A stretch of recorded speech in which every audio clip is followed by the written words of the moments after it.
One of the pure delights of gardening for me is sowing seeds. Every year since I was a tiny kid, since I first did it, there's something magical about putting those dry little dusty things into a seed tray of compost and the magic of watching them grow up into new plants.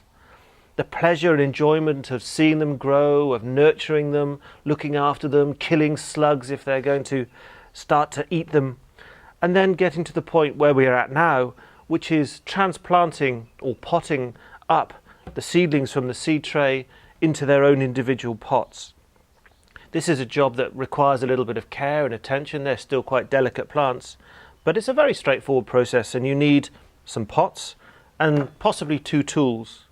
You definitely need a dibber pricker, and if you don't want to use your hands filling the pots, you can use a potting trowel, which is available in both left and right-handed models. So I'm going to get on and do some of my favourite job. I find potting up seedlings a very relaxing, tranquil job. It's just a repetitive motion, it's very calming, and it's very easy as well. My nails are not so delicate that I need to use the potting trowel, so I just fill the pot with compost, give it a tap, use the base of another pot just to firm the compost down, not really hard, but just to give it a firmness.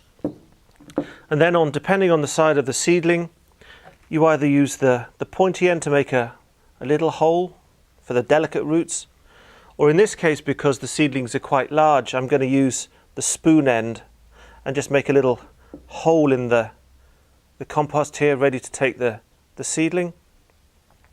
Then it's a matter of getting in, reaching in, using the spoon end just to get as much of the root as you possibly can with the seedling, being gentle both with the roots and also the stem. If it's a young seedling, these are quite mature, then they're very delicate, and you only hold them by the two leaves at the end.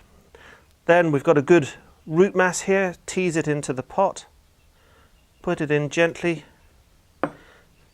firm the compost around it. You need this gap at the top for the water, so the water soaks into the compost. There we have a seedling ready to go into the box and ready to be watered in.